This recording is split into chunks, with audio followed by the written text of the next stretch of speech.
don't know me, my name is Ken Fuld. I'm the Dean of the College of Liberal Arts.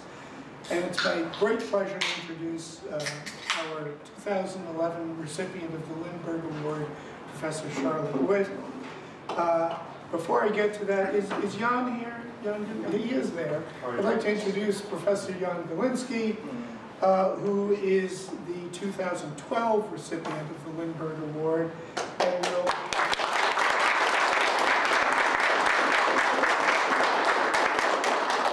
be here this time next year to deliver his address. So back to Professor Witt, who earned her PhD at Georgetown University and was appointed to the UNH faculty in 1987. She's proved to be a consistently productive scholar with wide-ranging interests and a dedicated teacher, praised for her dynamism and command of subject. Professor Witt's scholarly pursuits range from the ancient to the modern and are characterized by interdisciplinarity. She's an internationally known specialist in Aristotle's metaphysics and has published 2 books in this field: Ways of Being, Potentiality and Actuality in Aristotle's Metaphysics, published by Cornell University Press in 2003. An earlier book entitled Substance and Essence in Aristotle, also published by Cornell University Press and published in 1994. And just released this year is her 3rd book, The Metaphysics of Gender, published by Oxford University Press. And it's quite an accomplishment. Professor Witt is recognized as a recognized feminist theorist with an important voice in contemporary feminist conversation. She has also published on the subject of adoption. Professor Witt's varied scholarly interests have led to rich classroom experiences for her students. She teaches not only in the philosophy and humanities programs, but also in the women's studies program, with philosophy of feminism, a course that students have described as awesome, as well as some other appropriate descriptors. Across the breadth of her courses, students have acknowledged her excellent teaching, praised her enthusiasm, her command of the material, and her ability to explain complex ideas and to lead discussions. For her outstanding work as both a scholar and a teacher, Professor Witt has been recognized with the Lindberg Award, the highest award in the college. Congratulations to Professor Witt on this prestigious award.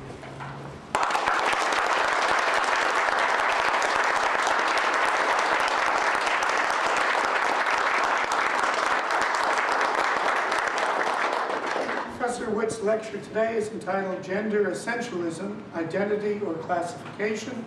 Please join me again in welcoming Professor Charlotte Witt.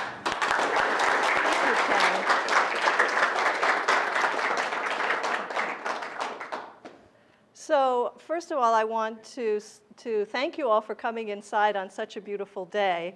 I'm really feeling a bit sadistic, and I thought about talking at double speed or saying half as much, but I'm not sure that would work out so well. So I'm going to go ahead with my talk, and hopefully it won't get much hotter in here. So I wanted to say thank you to the College of Liberal Arts for giving me the Lindberg Award. It's a great honor and a privilege. And I just want to say thank you very much. And I want to say thank you to Dean Fuld, both for making this occasion possible and for supporting my work over the years.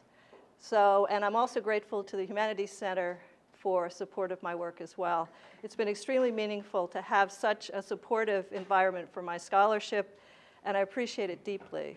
And I also would like to thank colleagues from liberal arts for coming to hear my talk, and my philosophy department colleagues who gave me this beautiful flower, which I really appreciate, and my students.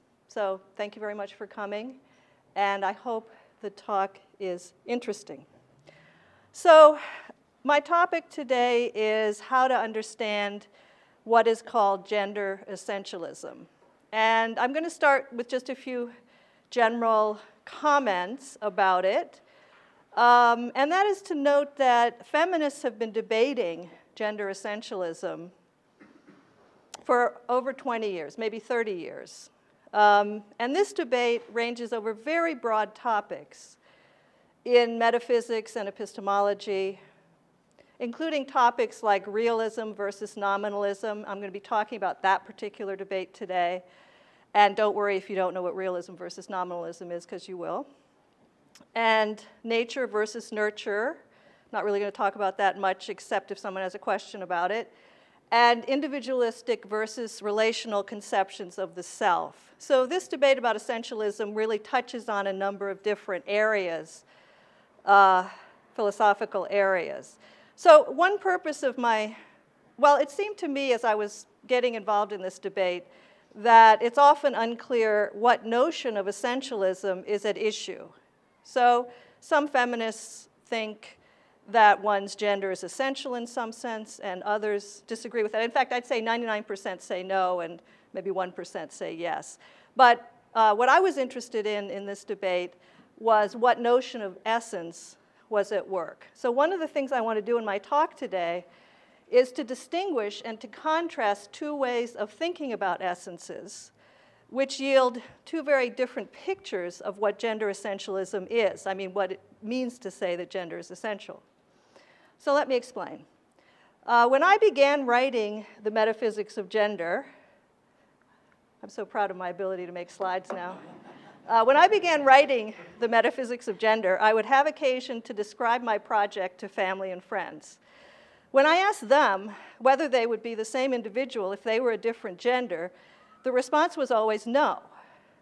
Indeed, more than one friend was amazed and maybe somewhat displeased that someone could actually write a book to address such a simple question with such an obvious answer. So it turns out that my friends and family are all gender essentialists according to one understanding of the term, which connects gender to an individual's identity. So that's my person over here. But when I ask another question, whether they thought all women or all men shared a common feature or features, like say some physical feature or a psychological feature, maybe women are carers and sharers, that kind of thing. So all women are carers and sharers. The responses were much more tentative and inconclusive when I talked to people about my project. My friends and family just weren't sure whether or not they were gender essentialists in a different sense of the term, which connects gender to the classification of individuals. So that's my picture over there. So we're wondering, what do all these women share in common? So this question of classification.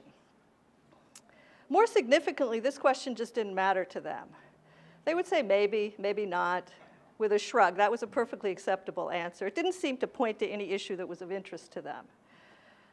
The second purpose of my talk today is to convince you that this first understanding of gender essentialism that I associate with Aristotle is of central importance for feminist theory because it intersects with questions of the self and identity and with our social agency more broadly.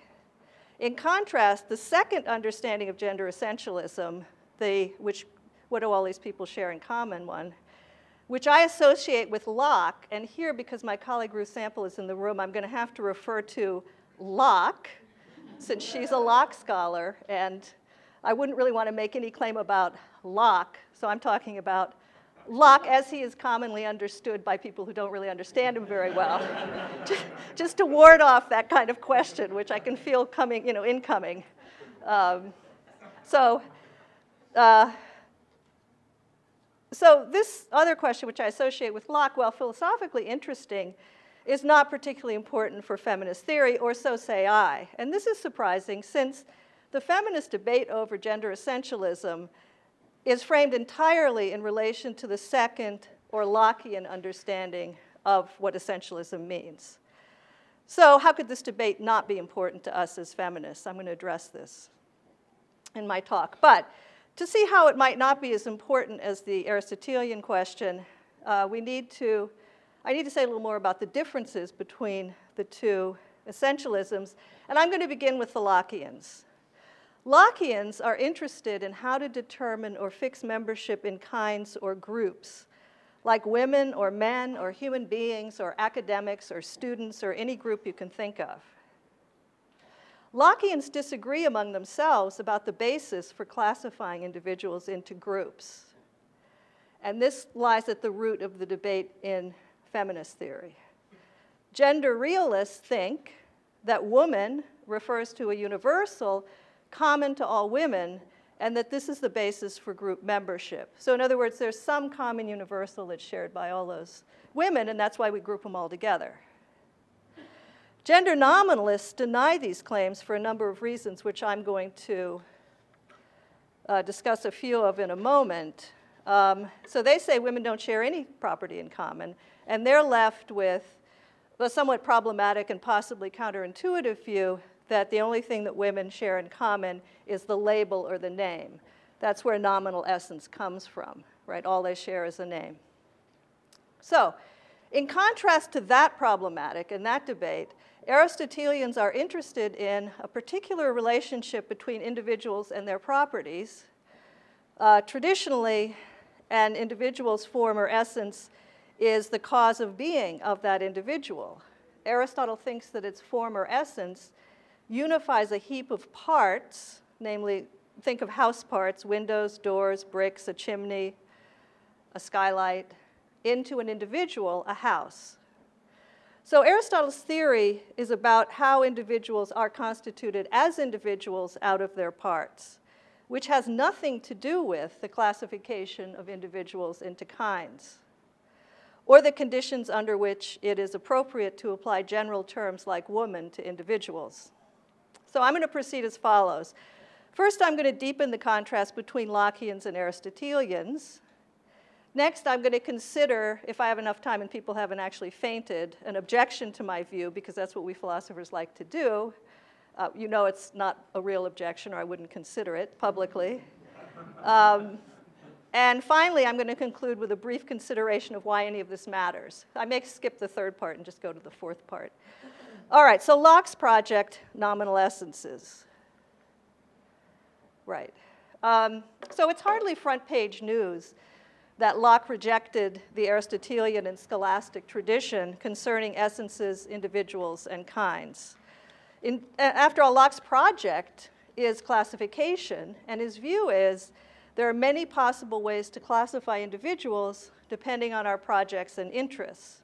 So for example, we could classify the individuals in this room by nationality, or as UNH students, or as staff, or as faculty, or as swimmers, or as runners, gardeners, dog lovers. I mean, we can classify individuals in a whole bunch of different ways. There are literally endless possibilities for the classification of individuals. This is Locke's story. And a related point, Locke rejects the idea that individuals have essential properties independently of how they're classified. So both the existence of individuals, that is, which individuals exist, and their essences, that is, what those individuals are like, is entirely dependent on our classificatory practices. Locke's view of classification utilizes the notion of a nominal essence, which is the idea we associate with a general term, and which consists of the observable qualities we use to classify something. Hence, Locke's nominal essence could vary across time or in different communities, because different communities, or a community at different times, could use different observable properties to classify things. In fact, they probably do. The central disagreement among Lockeans and between feminists about essences, in my view, is between those, namely the gender realists, who think the nominal essence is constant across communities, and those, the gender nominalists, who disagree and think that the nominal essence of woman is variable. So now I just want to explain why the nominal gender essentialists might have the view they have. So gender nominalists make two arguments that cast doubt on gender realism. We're over on the Lockean side still. The argument from particularity says that our individual gender identities are complex and unique. In fact, there are as many genders as there are people in this room, according to that view. If you really believe that gender is utterly particular, then that means that each of us has our own, so to speak. That is to say, it's a not repeatable particular. Sometimes in philosophy, this is referred to as a trope. Okay, so that's what the gender particularist thinks. Defenders of gender particularity, you might think, wow, that's a screwy view, point to the concept of intersectionality. There's a whole body of theory on this in support of the position. Intersectionality is the idea that there's an irreducible complexity or uniqueness to women's experience of gender. It would also be true of men. We're feminists, we write about women mostly. This is an idea that is developed in the work of Kimberly Crenshaw and Dorothy Roberts, for example, on race and gender. So if you thought gender was utterly particular, then of course what it is to have a gender would vary across communities, and you'd be a gender nominalist. The argument from complexity, this is a second argument nominalists use, concerns the concept of woman, and it says that the concept, now this isn't your individual gender identity, this is the concept of woman, itself is complex and variable depending upon the social context, and there is no element common to all social contexts. So if either of these arguments is correct, then the gender nominalist wins and the gender realist is defeated. I'm leaving that debate. That's what it looks like. And these are the terms that the debate in feminist theory about essentialism has mostly been conducted using. So I think the question of how membership in kinds, including gender kinds, is determined is an interesting philosophical question. But it seems to me that the question and the possible range of answers to it is tangential to another kind of question about women, men, and gender that's much more important. I think that a crucial question for feminist theory and practice is how to understand the centrality of gender in our individual lived experience. Is an individual's gender an intrinsic feature, like eye color? Is it a relational feature, like being a sister? Or more generally, what kind of property is gender, and how are individuals gendered? To address questions like these, I think it's helpful to borrow from Aristotle. So now I'm going to move on to Aristotle's, what I call uniessentialism. That's my word. Okay. In the Metaphysics of Gender, which is my new book, I argue that gender is uniessential to social individuals. And what I'm going to do in this section of the paper is just say what uniessentialism is. As for social individuals, we're all social individuals. Okay, I'm not going to go into that further. For Aristotle, as I said, the essence is the cause of being of the individual whose essence it is. For example, think about artifacts and biological organisms. Both artifacts and biological organisms have material parts that are organized and unified into individuals, and that individual is not identical to the sum of its parts. Artifacts and biological individuals are also similar. This is because, like, I could change a part of this and still have the same lectern, right? So the lectern isn't the sum of its parts. It's material parts, because I can remove this, replace it, and the lectern would still exist. Not that that question occurred to you, like, why is Witt saying this? I'm answering a non-asked question, but that's why. So artifacts and biological individuals are also similar because the principle that explains their existence as individuals is a functional essence. Okay, this is the theory that I call uniessentialism. I made up the word. I'm hoping it'll catch on. So far, not so good. Maybe it'll be a meme. I don't know. Anyway, here is the Aristotelian model that exemplified by an artifact, a house. So here's my picture. So a sum of material parts, right, that realizes the functional property or properties of a house is an individual, and its house functional property is uniessential to it. The functional property of a house unifies the building materials into a new individual, namely a house. In this case, it's a tree house. It's because these bricks and boards or these windows and doors realize a certain function that an individual house exists. If the very same parts are scattered across a junkyard or neatly arranged at Lowe's, that's the picture on this side, then they wouldn't realize the house function, and a house would not exist. Its house functional properties are uniessential to the individual house. All right, so how do you apply this model to gender? A social individual or a social agent occupies many social positions simultaneously. Social positions are things like being a professor, being a student, being an artist, being an athlete. These are all social positions. But its gender unifies the sum of social position occupancies into a new social individual. And if that's the case, one's gender is unessential to oneself as a social individual. Now, you might be thinking, this analogy isn't very good, because in the case of an artifact, the essence unifies materially and spatially parts into an individual, but it's not clear what gender unifies or what that kind of unity might be.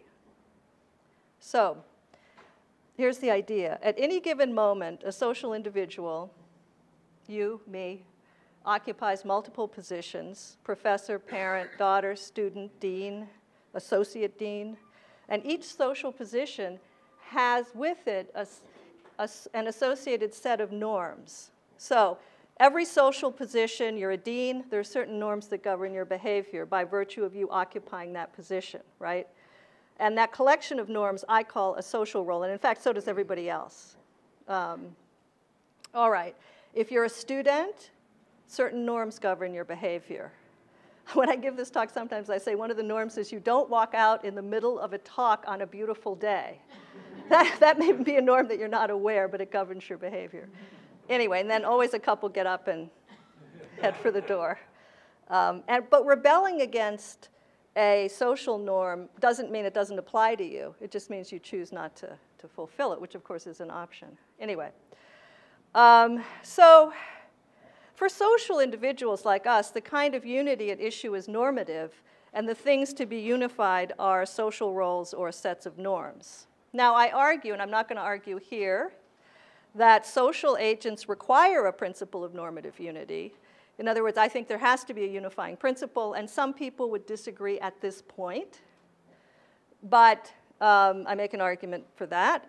And then I argue separately that gender is that principle. And people would disagree with that as well.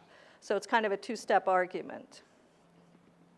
Gender is the pervasive and fundamental social role, what I call the megasocial role, that is prior to, prioritizes, and unifies normatively an individual's other social roles, both synchronically and diachronically, meaning at the same time and over time. Hence, gender is uniessential to us as social individuals. And I have a little picture here about how I see gender norms operating. So here's a nurse, here's a singer, here's a geologist, and here's a teacher. I like the teacher with the stick. I don't quite get that, but I don't know. Anyway, so the idea is that just like the house function determines the order and placement of house parts so they can realize their individual capacities, so too our gender determines the ordering, organization, and definition of our other social roles. So let me just give two examples, beginning with one close to home. Here's an example of the way in which gender orders or prioritizes other social roles.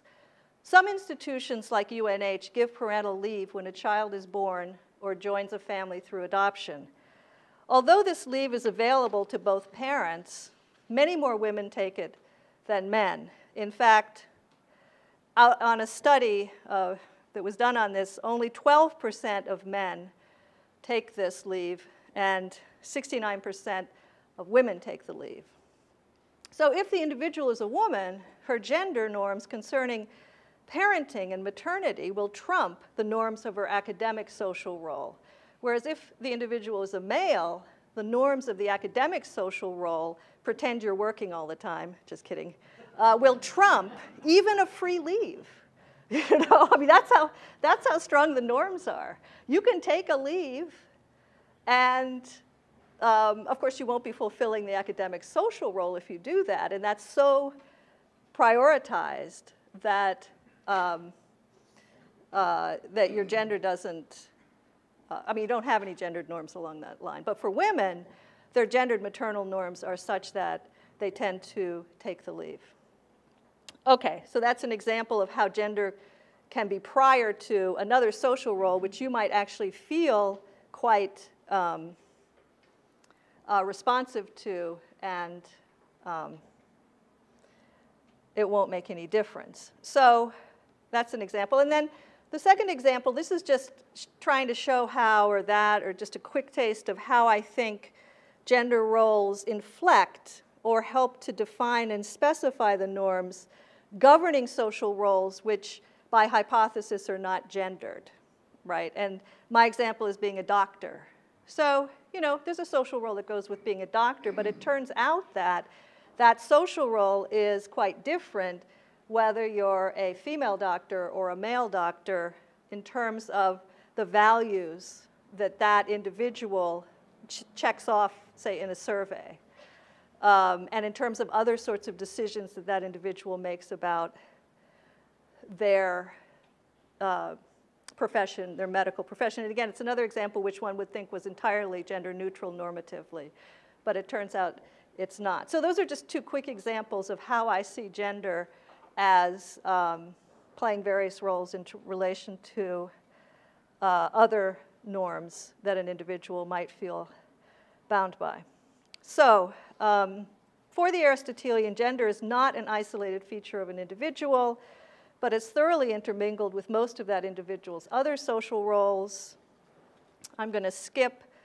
I have a bit here about how one's gender is established through social recognition, but I'm skipping that.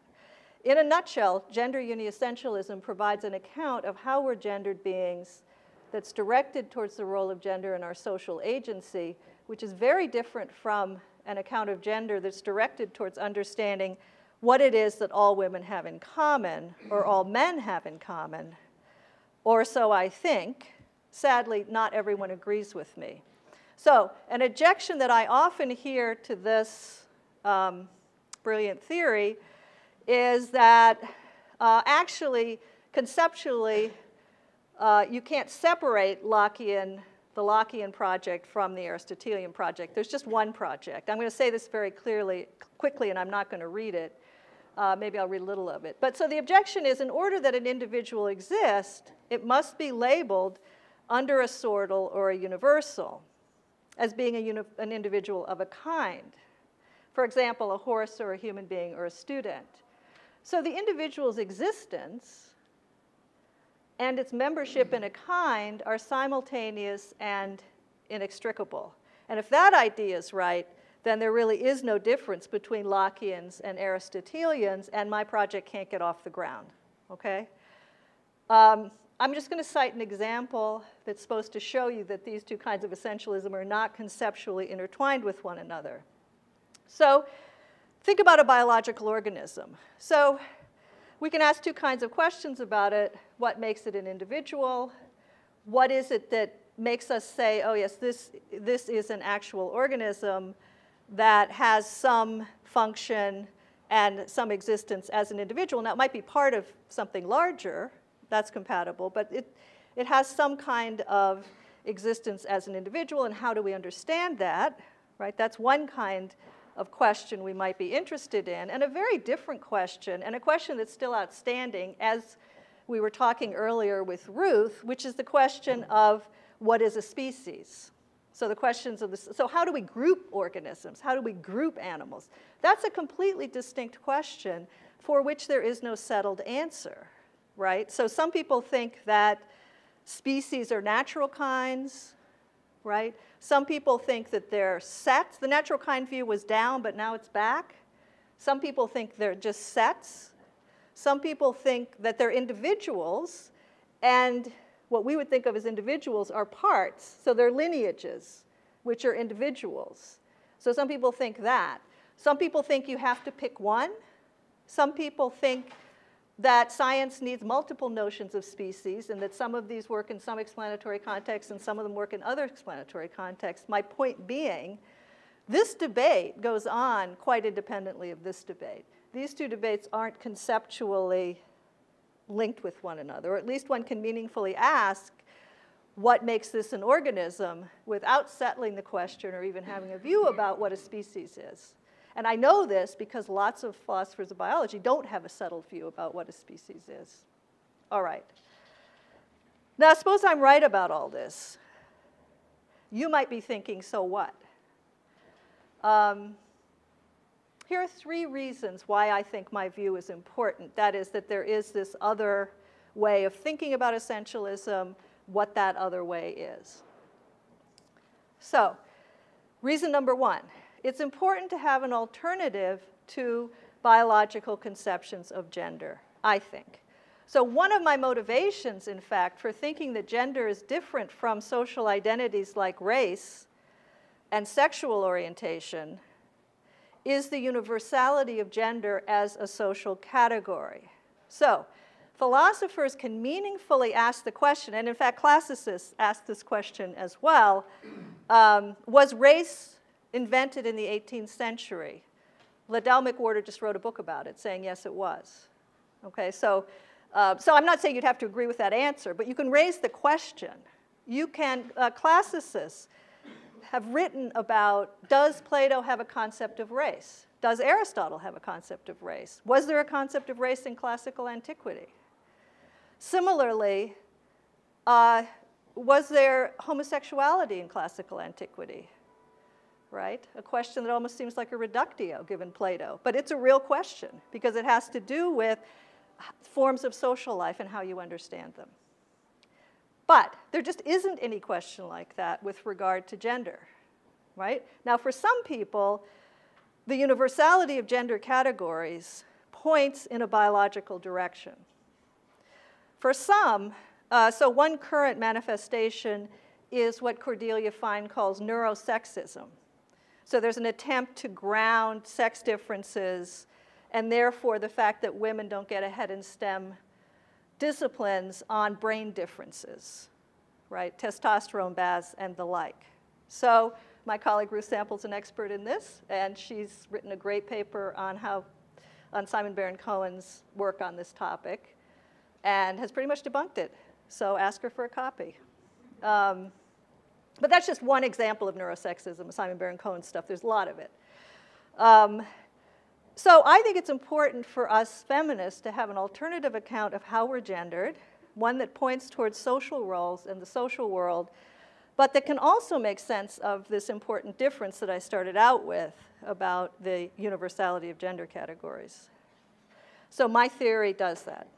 So reason number 2. Gender uniessentialism contributes to our understanding of social agency. The fact, according to my view, the fact that we're gendered beings, or that we are gendered beings, is not primarily a fact about our individual psychologies or our bodies. It's primarily a fact about how our social world is organized and structured. So for this point, I'll quote Marx, the human essence, and again, this is Marx because there's a Marx expert in the room. The human essence is no abstraction inherent in each single individual. In reality, it is the ensemble of social relations. So I like this view of understanding essentialism in terms of social relations. That's really what my theory is trying to do. So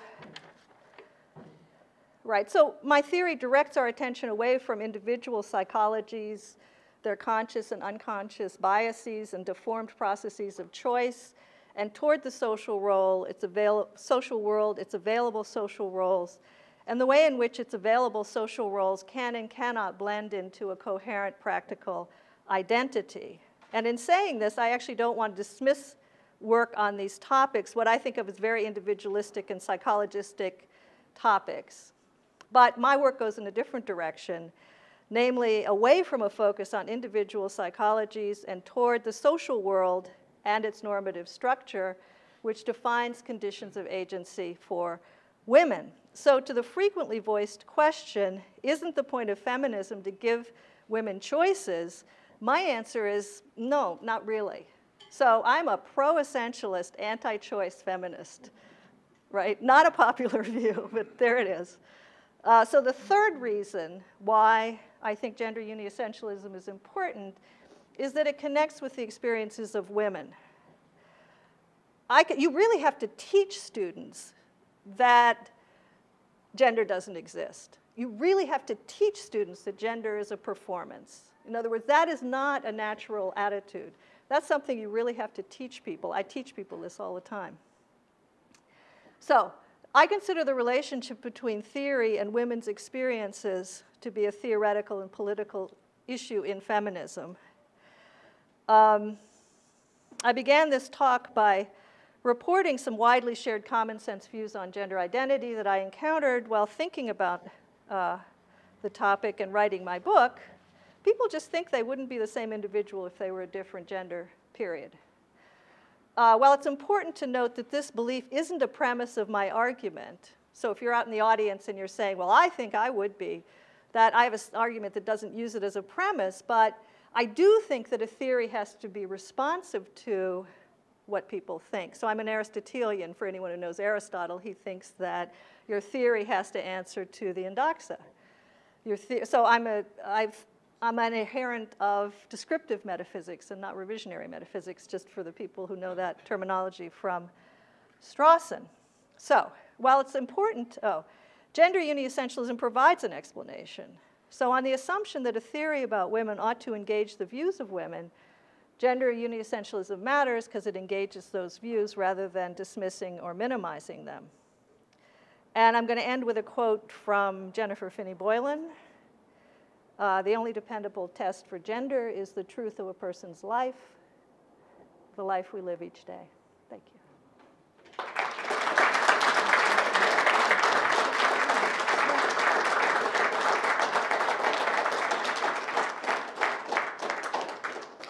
So I'm feeling like people might need to leave or want to leave, but I'm happy to have some questions. We always do that in philosophy. It's what we do.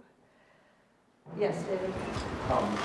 Thank you, and as much as I can understand your talk, I hope this question will be relevant to it. In the recent debates over marriage equality, as best as I could figure, there were those who thought that marriage was a category, a social category that demanded people of opposite genders with the potential for reproduction. Whereas others said that within the individual, whatever gender, there are certain rights which then make one eligible for marriage. And I wonder, you kind of pushed aside homosexuality in a way in terms of the categories you're dealing with. And I just wonder whether your theory might help one understand, that kind of conundrum over social identification. Well, it does in the following way, and thank you for the question. So the question was in case people didn't hear in the back, David's question was, in the marriage equality debate, some people think that, there's a social definition of marriage, which is that it is between people of the opposite gender, and maybe added to that for the purposes of procreation, though that's kind of an add-on, but maybe. And then there are other people who think of it as kind of a right that human beings have, right? So the way that I understand this debate is that what you really need to do politically is change the social role. So I think it's a question of equality.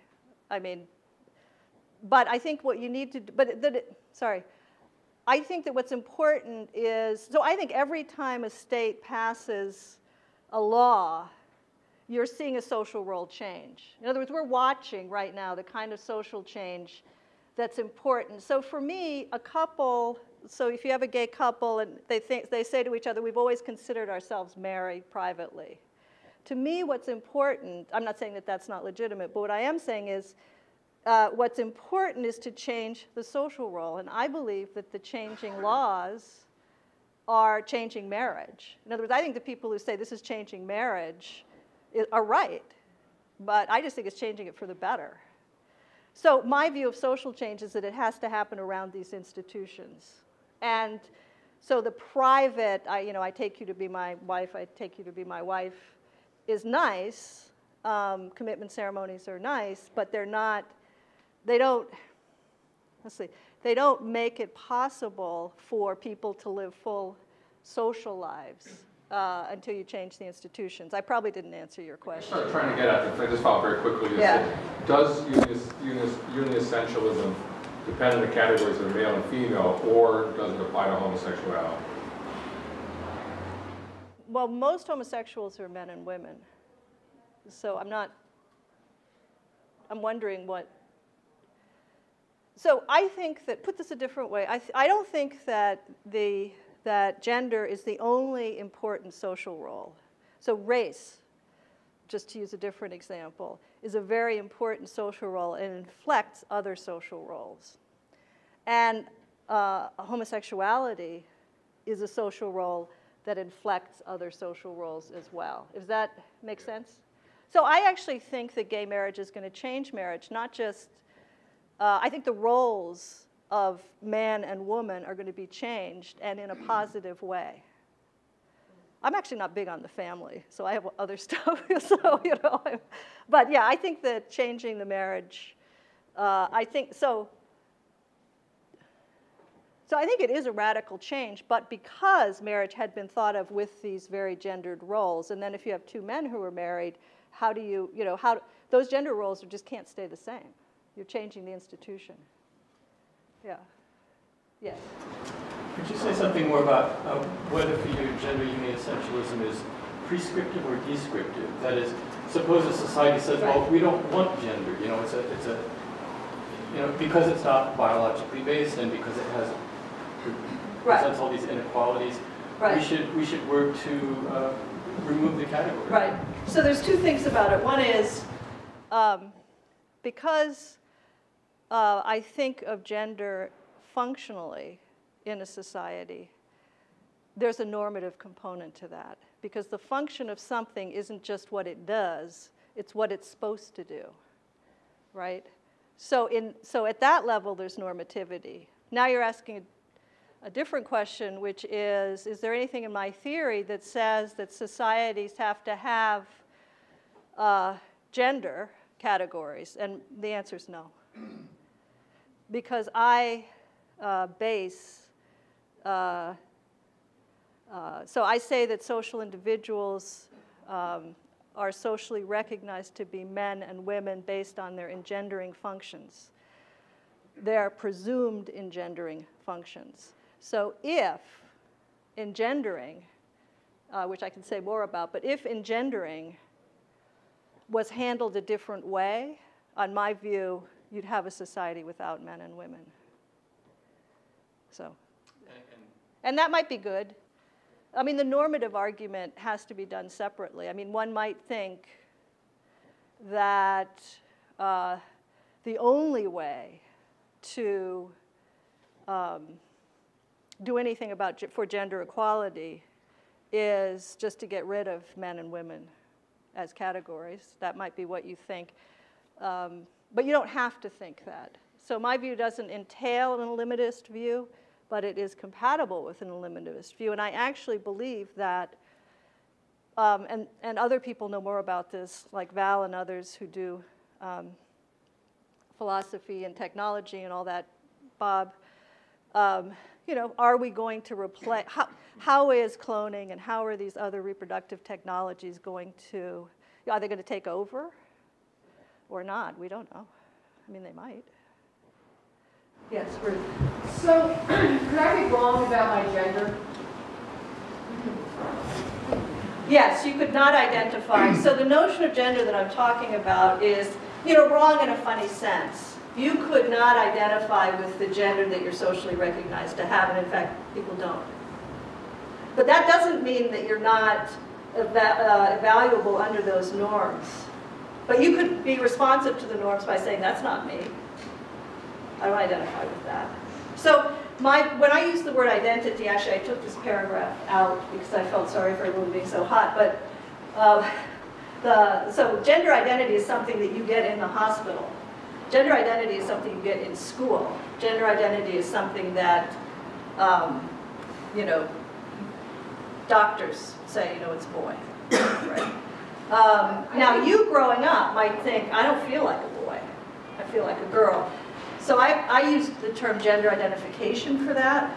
And gender identification can be at odds with, and is sometimes, not just can be, but is at odds with what your socially recognized gender is. So I don't know whether I would... I take it I could be wrong about my sex in the sense that, like, of all the limiters of sex, like gonadal sex and chromosomal sex and hormonal sex, I could be on every single metric female, and yet say, and I could be wrong and say, well, I'm male, and someone would say, but look, on every single metric, you're a female. You're just wrong about that. Right. So I think I could be wrong about my biological sex. The question is whether, how wrong could I be about my gender if I simply don't, acknowledge the gender norms that I'm... Yeah, I think because it's a normative situation, it's not so much that you're wrong about it. It's not a factual. You're saying you can be factually wrong about what your biological sex is. If you think biological sex is determined by these criteria, and there's, you know, people take issue with that, but suppose biological sex is determined by certain criteria, physical criteria, then you could be factually wrong about that. In other words, you could think that you're XX and you're XY, whatever. But then again, you know,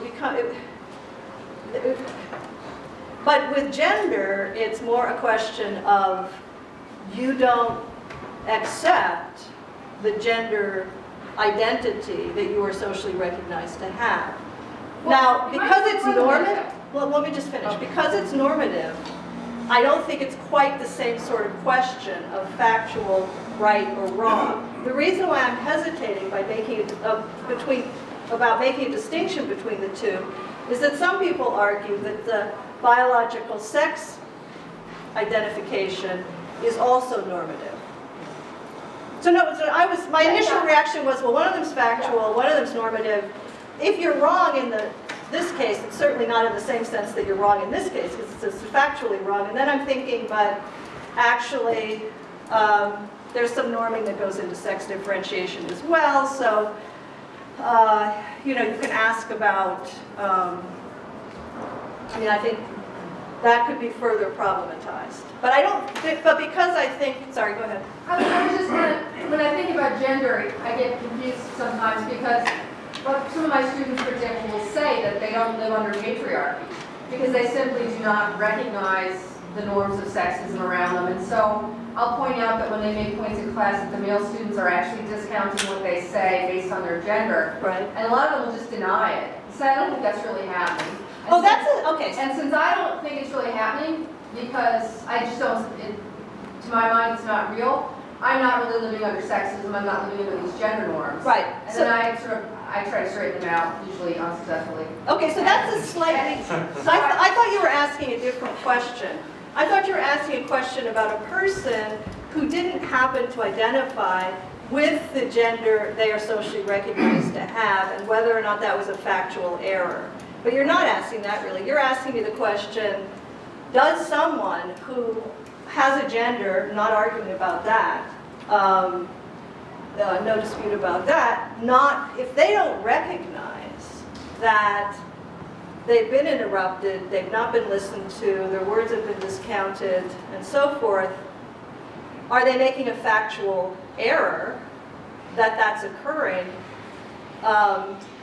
So one thing is, I think they could be making a factual error that that's occurring, but I think your point is, can you make a factual error in your diagnosis, so to speak? In other words, presumably you could record a class and you could have people interrupting and you could have a male voice dominating and, you know, however you want to think about that. And, you know, there'd be some evidence for it. And, you know, then, so it would be like a courtroom or something. But even if they admit but they might not recognize they wouldn't recognize the causal factors. That is to say, they wouldn't give the explanation you would give. And deny it regulates their behavior. Oh, I see. I thought you were saying they wouldn't recognize that this is part of patriarchy.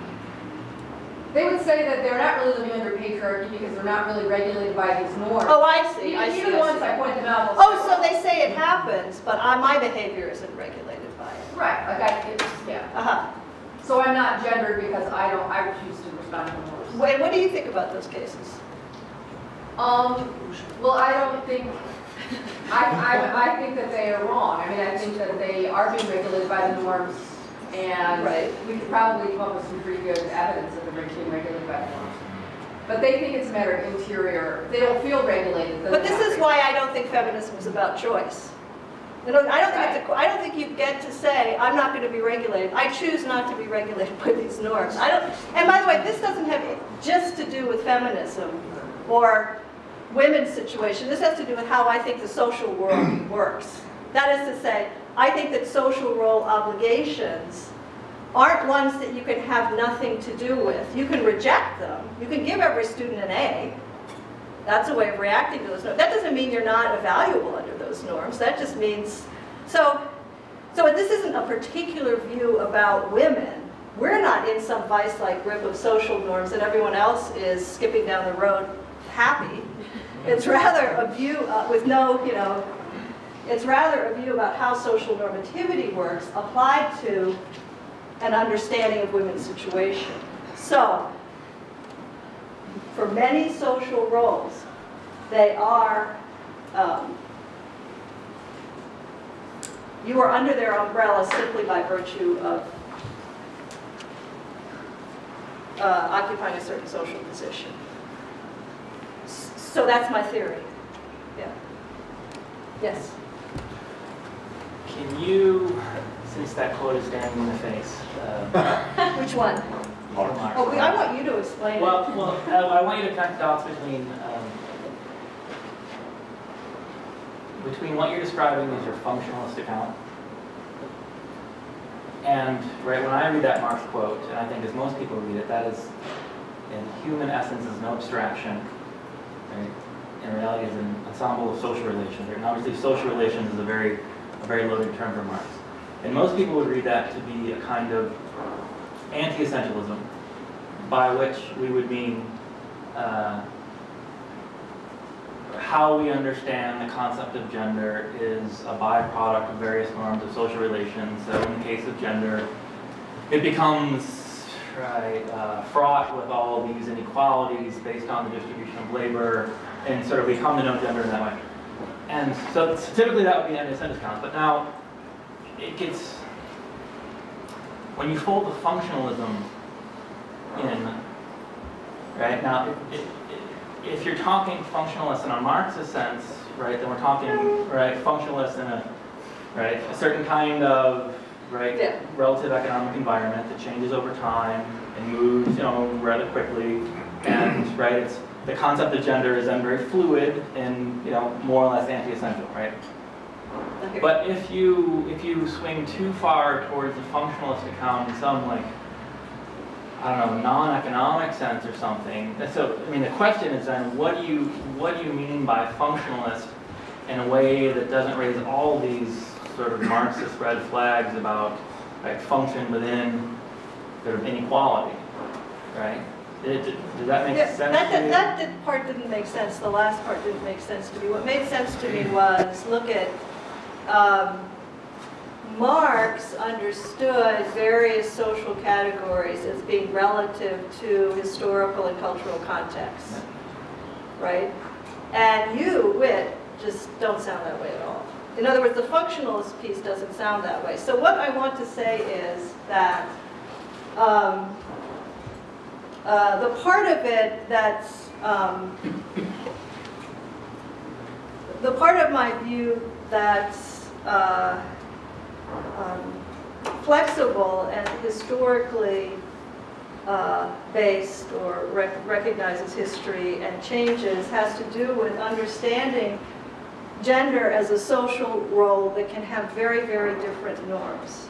So I don't think that, I don't know, the way that women's norms in, I don't know, pick a classical Athens, you know, are the same norms that I'm living under today, or something like that. In other words, norms exist within cultures, they change. So what it is to be a woman is culturally relative. Right. And historical. Let me finish. I'm almost done. And then you can tell me what's wrong. However, It's also true that I think that one of the reasons why we can understand gender as a social category that is transhistorical, I mean, this is just a matter of fact, and transcultural in a way that, say, race really isn't.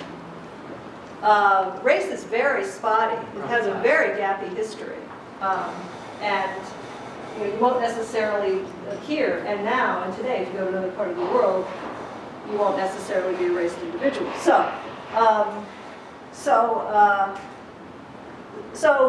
I thought that one way to think about that was, what is it that having these gendered roles, not the content of the roles, which are quite variable, but having this bifurcated gendered role has to do with what I call engendering, which is a socially mediated form of reproduction. That is to say, societies have interest in doing that. And so,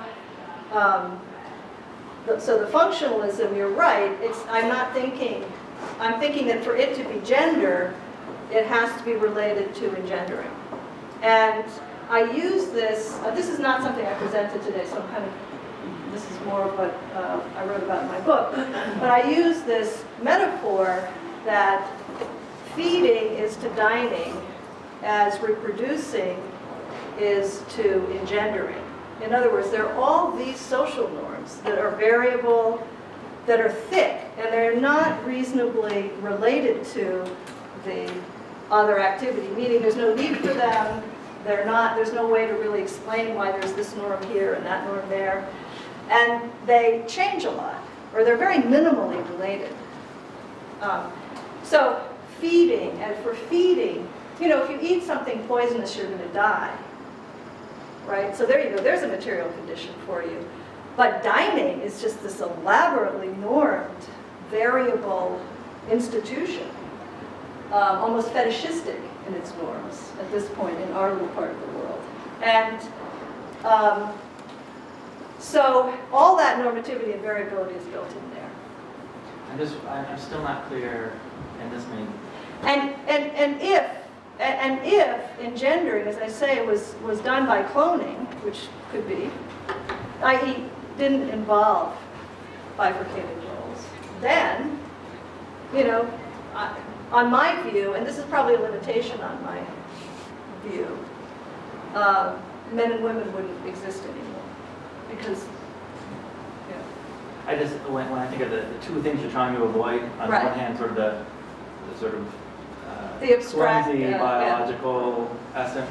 Or even a psychological Right, because essence. you could get function from biological essence, you could get function from some kind of, right, like, you know, Marxist sense of function, right, a function within a certain economic system. Right. Yours is neither of those functions, but yet it's somehow universal. And I don't, like, it's not horizontally universal, it's not vertically universal. I just like, where does that functionality, or what's the teleology of that functionality if it's neither of those sort of usual suspects? So I think of it more factually. I don't think society has to be this way. I don't think there's some telos pushing us towards this, or, you know, certainly under certain conditions, you know, this might be an arrangement that might work, but, and it seems to have been an arrangement that worked, but, so there's no theory, so I'm thinking it can peter out. You know, I'm not thinking that it's necessary or that society is directed towards it or anything like that. I'm just looking around, and what I see is this really odd fact about women, men, and gender in general, which is that unlike these other social categories, all of which have material bases and social realizations, this one is, so I had the thought, well, what does it do for society? What's it doing? Does it have to do this for society? No. And it may be that the way to go is to get rid of it, if you're interested in social equality, you know, or my view is also compatible with saying, look at, what we need to do is change the norms. For example, some of you guys start taking parental leave, right? So that it doesn't count against women that they're going to take parental leave. Help us out here. Like, that would be easy. You get to take a leave. You know, it's like I'm not asking you to walk through a desert in bare feet here. I'm asking you to take a leave. I'm not even asking what you're going to do on the leave, right? Let's start there. Because in an institution like this, obviously, if you have one group of people taking leaves and other groups of people not taking leaves, you know, that's not good. Yeah. Oh, I'm sorry, we're done. I think it's Yeah. it's a very quick question and a quick answer. We can do it. Otherwise, I know people have. Yeah, I'm sorry. Yeah, I'm sorry. Well, Kathy, why don't we talk? Yeah. Sure. Charlotte, thank you very, very much.